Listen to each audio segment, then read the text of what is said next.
Hi guys, it's Mr. Y. Today we're going to be talking about liquid chemistry. The learning objectives for today are to tell the connection between a solvent, solute, and solution, to tell the connection between a hydroxide ion and hydrogen ions, to be able to tell the connection between acids, bases, and water, and to also be able to know how to read the pH scale.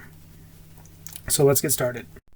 So let's talk a little bit about the phases of matter.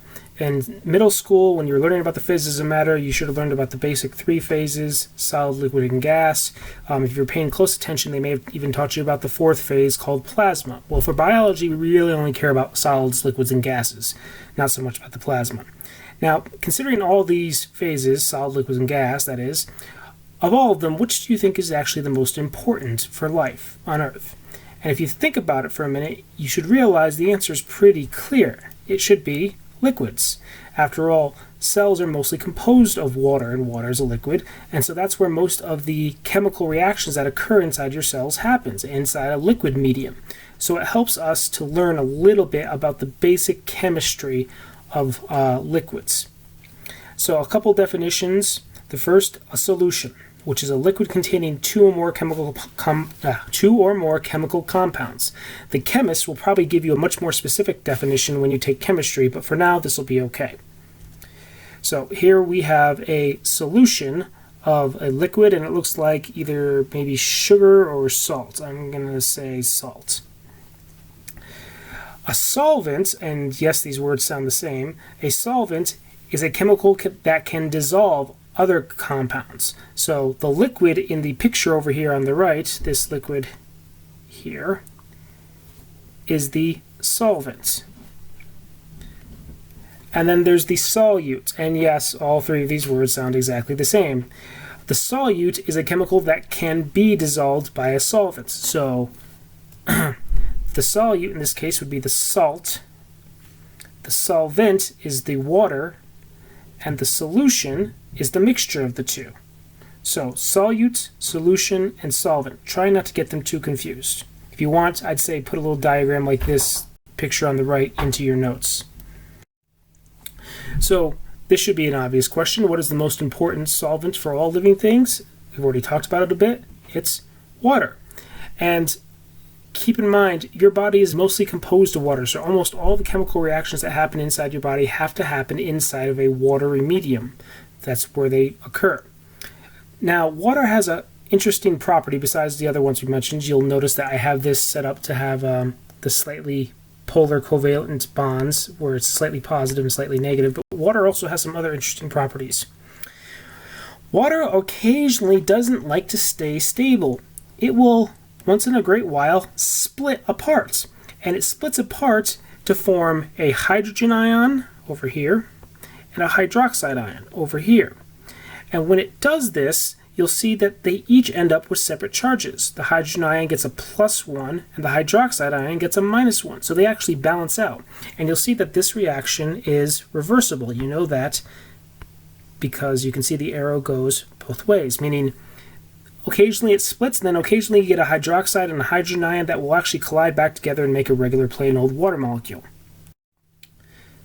So here's that same split again.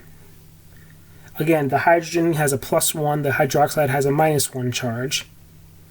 Now, the reason why the hydrogen has a +1 charge is because when this thing splits, remember hydrogen is a very simple atom, it leaves the water molecule and it leaves its electron behind. So it's just basically a proton, because that's all hydrogen is without any electrons. It's just a single proton. And so a lot of times you'll see this symbol, and they'll call it in textbooks protons. And that's what it means, because it's basically a hydrogen without electrons, which is, like I said, a proton. The hydroxide, on the other hand, has kept the electron from the hydrogen, so it actually has an extra electron that it stole, let's say this guy here, and now because of that it has a -1 charge, because remember, electrons are negative. So how does that affect us for things like acids or bases? So an acid, for right now, for you guys in biology, is any compound that when dissolved increases the concentration of hydrogen ions. That's these guys, or increases the concentration of, you could say, protons. Now, these little brackets here, the ones that look like this, Don't let those scare you. All you need to remember when you see those brackets is whatever is inside. Let's say, let's deal with fluorine. You would read it as that's the concentration of fluorine in whatever you're talking about. So whatever is inside the brackets, so let's do neon, Ne, it's just the concentration of whatever is inside the brackets. So the way this definition reads, any compound that when dissolved increases the concentration of hydrogen ions or increases the concentration of protons, it's the exact same thing. That is the very basic definition of an acid. There are other definitions you'll learn about in chemistry, but for us in bio, that'll work fine. Conversely, with bases, those are defined as any compound that when dissolved in water increases the concentration of hydroxide ions. So remember, those brackets just mean concentration of whatever's inside the brackets. So if it increases hydrogen ions or if it increases protons, again, same thing, that's an acid. If it increases hydroxide ions, it's a base. So we have a system for judging how strong or weak an acid or a base can be. It's called the pH scale. It runs from, and actually this is a typo, let's fix that. It runs from 0, so 0 to 14, not 1 to 14. And you've probably seen versions of the pH scale before, hopefully. The pH scale has a lovely little range of different items that can fit into it. Basically, any type of liquid you can think of fits into the pH scale at some level. So these are just two different versions of the pH scale. You can see that 7, because it goes from 0 to 14, 7 is exactly in the middle. So 7 is what we call neutral, meaning it's not an acid, it's not a base. And then if you want to have a stronger and stronger acid, you go less than the value of 7. So as you go from 6, 5, 4, 3, 2, 1, you get a stronger and stronger acid. And then if you want a stronger and stronger base, you have to go above 7. So here's 8, 9, 10. These are stronger and stronger bases. And then the same thing on the other side. You can see things like acid rain falls between a pH of 1 and a pH of, it looks like 5. You can see how it actually affects the ecosystem in which fish live. That's why I like this particular example. And you can also see things like battery acid, lemon juice, vinegar, baking soda, seawater, ammonia. And you'll see that the most extreme ones, they usually are obvious in that they're, they, from our own senses, our own sense of smell, they usually smell pretty powerful and they're pretty toxic to all living things. So we inherently have this instinct to kind of stay away from them because they are so toxic to life.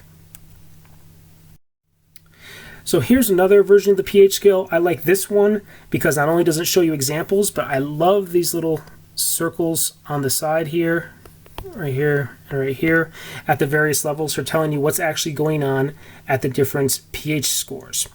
So what I'd like you to do in your notes, draw yourself a nice big arrow, maybe 5, 10 lines long, and then set up a couple labels. Set up a label for neutral at a pH of 7, and then next to that put this value.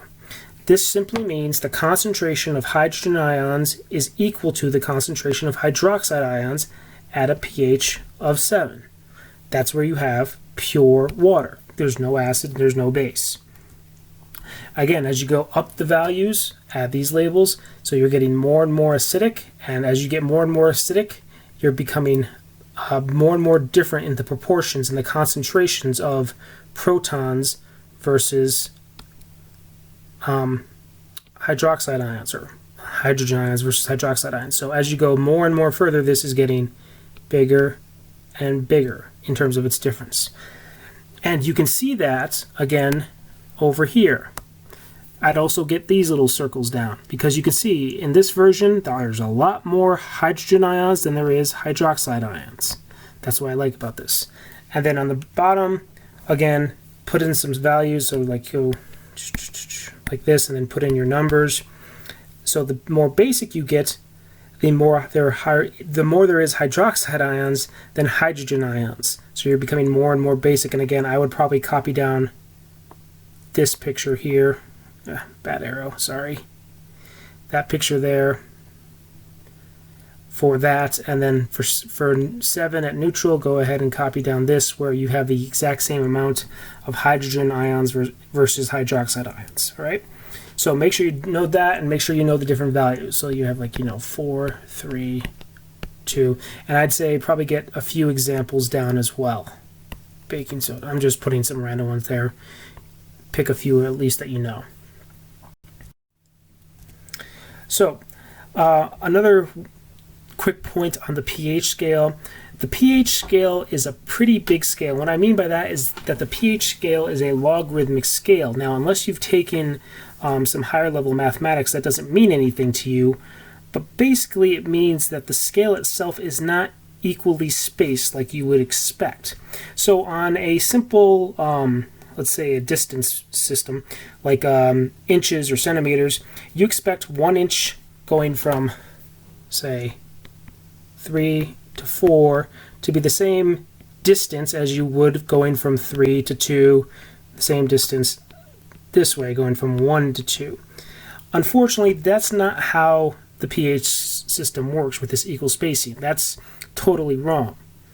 It works as a logarithmic scale. So what that means is that if this is the distance down here between 5 to 6, and I'm going down in pH, so the next step down I want to go was 4, I have to take that same distance and multiply it 10 times. So the true distance would actually be this far, 10 times that distance.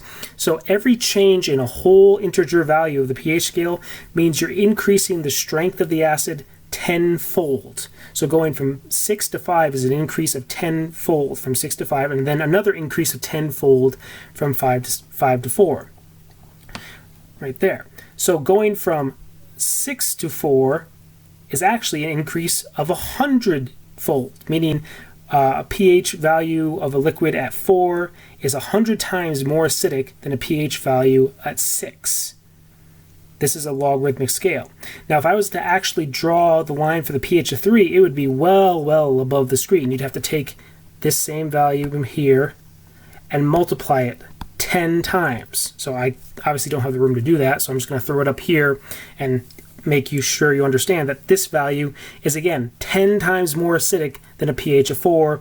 So to go from a pH of 6 to a pH of 3, that's going to be 1,000 times more acidic. So every change in that gets a factor of 10. And it works the exact same way going down. So going from a pH of 8 to a pH of 9 is 10 times more basic. Going from a pH of 8 to a pH of 10 would be 100 times more acidic, and then going from a pH of 8 to a pH of 11 would be 1,000 times more acidic. So every time it increases by a factor of 10. You just have to know where you're starting and where you're ending. So get rid of that middle messy part here. Again, the pH scale, it's a strength measurement for acids and bases. Keep in mind there's another scale you'll probably learn about in chemistry called the pOH scale. It works the exact same way. It's logarithmic, except everything is reversed. So we're not going to have to worry too much about the pOH scale now. We're going to stick to just understanding the pH scale. Again, remember 7 neutral, up here acid, down here base, and it gets stronger and stronger by a factor of 10 with every whole unit. Okay guys, let's try some practice problems. It says tell if the pH value represents an acid or a base. We're also going to show which side, the hydrogen or the hydroxide, has the higher concentration. So with pH of 5.7, that is an acid. It's less than 7. So the hydrogen one side, hydroxide on the other, concentration brackets. So the concentration of this case is hydrogen ions are greater in concentration than hydroxide. pH of 10.1, that would be a base greater than 7. So the hydrogen ion concentrations are less than the hydroxide ion concentrations. I almost said it wrong. Going down 2.1, that would be an acid. The hydrogen ion concentrations now are much higher. Much higher, because this is a very strong acid. Oh, negative. and the hydroxide. So this is a very, very strong acid at 2.1. 12.8, what would this be? This would be a base with the hydroxide ions and the hydrogen ions. And who would be greater? Well, and this is a pretty strong base. So now you have a strong base by comparison. And then let's go to 8.3. This would also be a base, not nearly as strong, but it's still a base. Again, you have your OH. Sorry, it's getting hard to write at this angle. Greater than your hydrogen ions. And then finally, 7. 7 an acid or a base? Well, you have to recognize it's neutral,